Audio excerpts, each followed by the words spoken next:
បាទមែនតើទៅខ្ញុំឃើញ comment បងប្អូនយើងសួរច្រើនណាស់បាទតាក់ទងជាមួយនឹងឧបករណ៍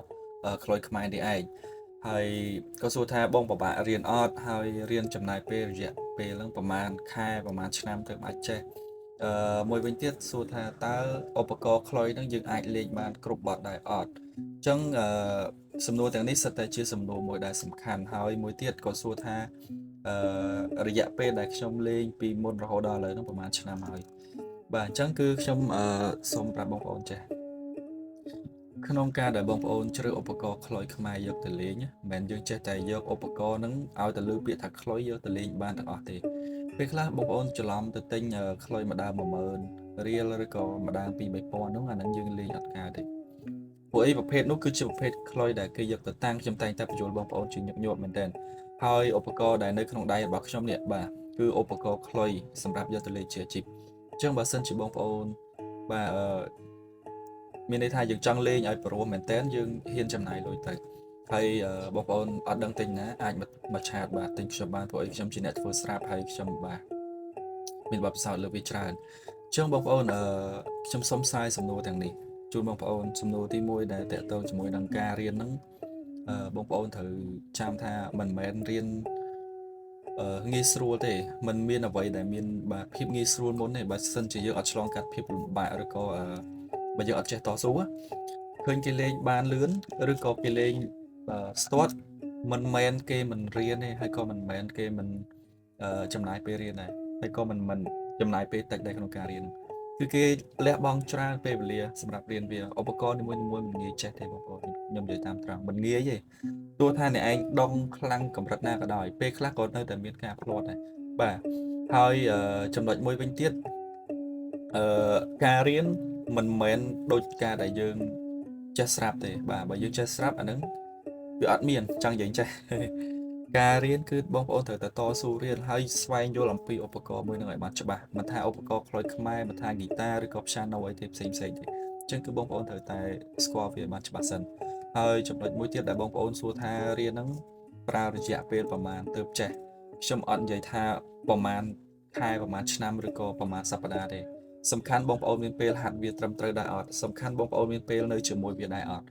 ហើយសំខាន់ទីតាំងដែលយើងយកទៅរៀនហ្នឹងតើវា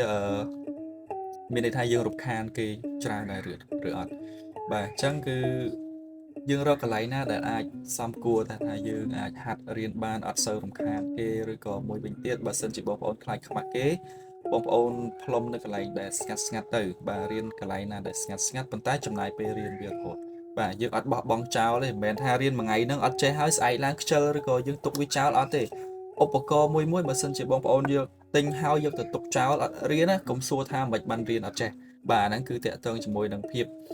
គេហៅថាតស៊ូរបស់យើងហើយនឹងពេលវេលាខ្ជះខ្ជាយបាទមួយចំនួនដែលយើងទុកចោលអញ្ចឹងបើសិនជាបងប្អូនស្រឡាញ់ឧបករណ៍ណាមួយបងប្អូនយកវាកាន់ជាប់ជារាល់ថ្ងៃបាទមិនសូវមានពេលកាន់រាល់ថ្ងៃបងប្អូនអាចថាមួយថ្ងៃពីរថ្ងៃអីយើងកាន់ម្ដង3 4ថ្ងៃអីកាន់ម្ដងអីចឹងទៅបាទប៉ុន្តែកុំចោលវាឲ្យសោះយើងហាត់រហូតដៃរបស់យើងបើយើងហាត់ខ្លុយចឹងទៅដៃយើងរលាស់ចេះតែរលាស់រហូតទៅណាបាទហើយមួយវិញទៀតសំណួរចុងក្រោយដែលបងប្អូនសួរខ្ញុំថាខ្ញុំហាត់ឬក៏ខ្ញុំចេះរយៈពេលប្រហែលឆ្នាំហើយបងប្អូនខ្ញុំចេះរយៈពេល10ឆ្នាំជាងហើយអត់មានបងប្អូនណាដែលគាត់ដឹងពីប្រវត្តិរបស់ខ្ញុំទេខ្ញុំដឹងជាងខ្ញុំចេះជាង10ឆ្នាំជាងហើយបាទសំទោសប៉ុន្តែពេលខ្លះខ្ញុំនៅតែមានការភ្លាំងភ្លាត់មិនមែនថាយើងចេះ10ឆ្នាំជាងហ្នឹងយើង start យើងអាចលេងបានអូ perfect អត់ទេបាទនៅតែមានចំណុចខ្វះខាតដូចតែគ្នាទេបាទដំរីជើង4គុំតែមានភ្លាត់បងប្អូនត្រូវចាំប៉ុន្តែខ្ញុំនៅតែមិនបោះបង់ខ្ញុំនៅតែតស៊ូផ្លុំវាខ្ញុំនៅតែមានថាហើយងាយស្រួលស្ដាប់យើងនៅតែតម្លង់គេអញ្ចឹងប៉ុន្តែតម្លង់គេដែលព្រោះគេអត់ថ្លង់ទេគេចូលចិត្តតែបើសិនជាយើងផ្លុំអញ្ញែអញ្ញៃឬក៏ផ្លុំលក្ខណៈមួយថាអត់ព្រោះទៅតម្លង់គេទៅជាធុញយើងទៅជាគេប្រអាប់យើងចេះចោះយើងទទួលយកទៅអានោះធ្វើមិនតែបើសិនជាយើងព្យាយាមហាត់វាឲ្យស្ទាត់ហាត់វាឲ្យត្រូវល្អ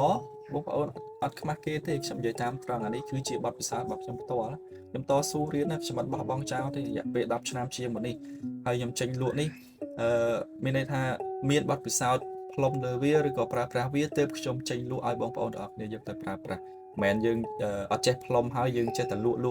ភ្ញៀវចង់សាកគុណភាពខ្លុយអីគឺទៅរួចចាប់ដល់ហើយហ្នឹងយើងអត់ចេះពេលខ្លះគេអត់ជឿយើងថាយើងអ្នកលក់ទៀតបាទអញ្ចឹងឧទាហរណ៍បងប្អូន កាន់ខ្លុយយើងយកខ្លុយនេះយកទៅមើលទៅជាគំរូហើយបងប្អូនសាកទៅទិញខ្លុយម្ដង 10000 មកហើយសាកផ្លុំខ្ញុំធានាហ្មងបើផ្លុំចេញត្រូវបត់អាក្នុងខ្លុយអាម្ដង 10000 ខ្ញុំធានាខ្ញុំសុខចិត្តឲ្យខ្លុយនេះ free ហ្មងខ្ញុំនិយាយមែនឲ្យតែត្រូវតង់ដូចខ្ញុំបាទឲ្យត្រូវតង់ត្រូវស្តង់ដារដូចរបស់ខ្ញុំឲ្យ free ហ្មងខ្លុយបាទអញ្ចឹងត្រឡប់មកវិញបងប្អូនប្រម៉ូទតិចបើសិនជាបងប្អូនណាត្រូវការឧបករណ៍ខ្លុយខ្មែរយកទៅហាត់រៀនលេងបាទឬក៏យកទៅផ្លុំជាអាជីពប្រគំភ្លេងផ្សេងៗជាមួយនឹងក្រុម band របស់យើងបងប្អូនអាចតាក់ទងបានតាមរយៈបាទ page របស់ខ្ញុំផ្ទាល់ Telegram ឬក៏ TikTok របស់ខ្ញុំផងដែរបាទអរគុណច្រើនបងប្អូនទាំងអស់គ្នាដែលជួយគាំទ្រហើយវីដេអូនេះគឺខ្ញុំមានតែប៉ុណ្្នឹងអរគុណច្រើន